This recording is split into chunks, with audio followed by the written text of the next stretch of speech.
Welcome back, my duelist friends. Casual Duelist here. Now, it's another day, it's another challenge or a request, and I don't remember which one of you beautiful people selected this one, but you guys wanted me to build a deck around Behemoth, the king of all animals. And I said, bet. That shouldn't be that terribly difficult. Also, it should be pretty fun. So, real quick, I don't care which of these two skills you use, but there really wasn't a good beast skill out there. So I got one from Joey, starts at the beginning of the duel, and I got a Seto Kaiba that you flip over when you activate. The Joey is I'm just going to attack. I love this skill. I've always loved this skill. During the main phase, you can make a monster that you control gain 100 until the end of the turn, and during the battle phase, when your opponent activates a trap card, you can negate the effect, set the card. Each of these skills can be used once per turn. Oh my goodness, it's so good. And then when it comes to Kaiba, I love the Beatdown skill here. So if you control a level 5 or higher monster, you can activate this skill. All monsters you currently control gain 300 for each level 5 or higher monster that you control. At the end of the turn, flip this card over. So you can just keep doing both of these. It's just fantastic. I mean, obviously the Beatdown gets a lot tougher, a lot quicker. And it just is what it is. So, can we talk about the Behemoth Beastdown? Holy moly. So this is a tier 2 speed duel deck. We are, of course, observing the limit lists for this. And this one's going to be fun. So I believe it was 9 monsters. We're going to be running 2 copies of Behemoth. And the way Behemoth works is you can normal summon or set this with a single tribute instead of 2. If you do, the original attack is 2,000. So it's kind of like the Super Ancient Dino Beast-ish. And when this card is tribute summoned, you can target beast monsters in the graveyard equal to the number of monsters tributed, returning those cards to the hand. So that's pretty cool. And again, 2. And this is where I hook a hard right and I do something goofy. So I don't know if you guys are quite ready for this. Well, let's talk about the Beast Crystal Beasts. So I'm going to be running 2 copies of Amber Mammoth. Amber Mammoth, of course, allows us to beast down properly with his whole 1700. Again, basic Crystal Beast stuff. If it gets destroyed as a monster, it can go to the back row as a continuous spell. And this one says, when another Crystal Beast you control is targeted for an attack, change the attack target to this card. So again, pretty cool. We're also going to double up on Sapphire Pegasus. Sapphire Pegasus is the toughest one. He is 18.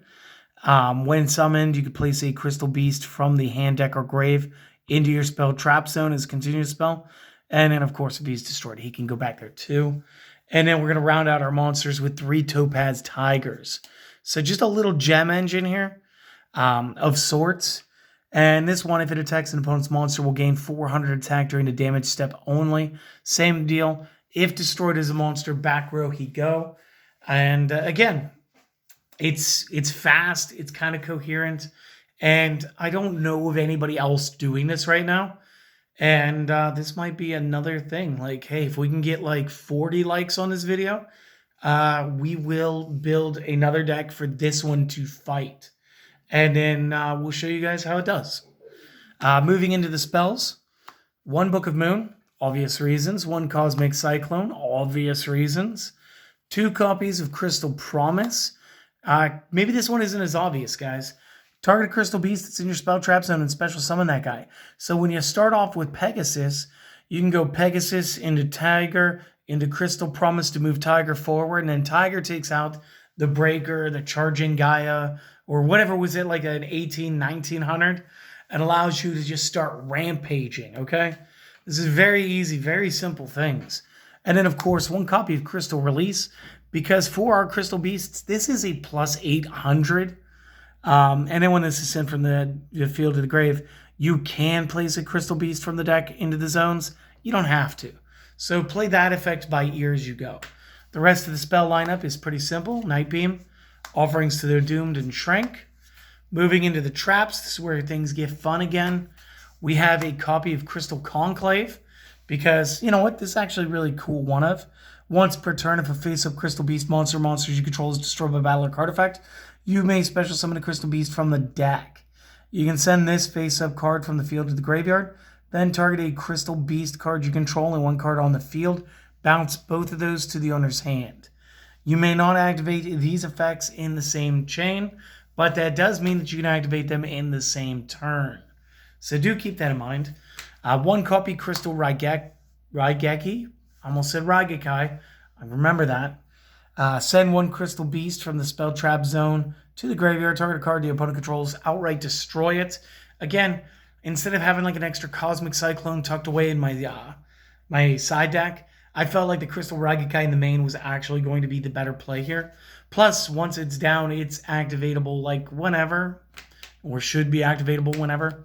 And then the last one, I'm using one copy Wall of Disruption, just in case the opponent's monsters are a little upstart and they're starting to think that they can do things.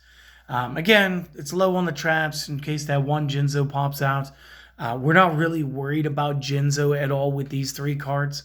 And that's the main deck. So just real quick, if you guys are on phone or on a tablet perhaps, maybe take that screenshot real quick. Otherwise, pause and make some notes. And I'll be right back with the extra and the side deck. And as usual, my extra deck is an open book, guys. You know it. You know I'm going to be running the Blue Eyes Ultimate. You know I've got my Cyberblader on deck. We know we've got Cyber End. We know we packed the Ojama King, the Reascension, and of course the Thousand Eyes Restrict. And for the most part, the side deck is actually going to look very familiar too. But it's like a good familiar. So it's not 1 but 2 copies of Lost Wind. Because remember, I can't hide my Cosmic Cyclone in here right now. So bully for that. Got to have 2 copies of Waking the Dragon. Again, once you start throwing cards in the back row, they're going to start thinking about those quick plays that they don't want to see happen. Night Beams are still unlimited at 3. So there's a very good chance that they're going to try to murk your back row. And this is, again, going to allow us to just progress all of these out. 1 more copy, Wall of Disruption. And then I'm keeping my Zoma as my 6th card. So, just real quick, I do hope that you guys enjoyed this. And if you have, and you would like to support the channel, it's super easy, guys. Like, comment, and if we've earned it, maybe a subscription today. And as far as the likes, like I said, if we can get to 40, if we can double up what we do on the other ones, I'll make like a hero deck for this to fight. And we'll make it like almost like a one-shot Flame Wingman tech build.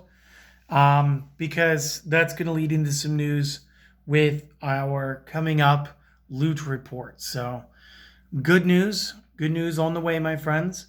And that's about it for today. So again, I do hope that you guys enjoy the rest of your day. Enjoy the rest of your week. We will be back on the weekend unless something drastic happens or something crazy fun is mentioned. And I just can't wait to get to work on it. Guys, what decks do you want to see in Speed Duel as a Tier 2? Since we are going back and updating the entire library. Trying to do this before the next release at the end of March. So you guys do your thing. I'm going to go do mine. I'm going to get back to work. I'm going to go do some stuff. And see you guys later. Peace.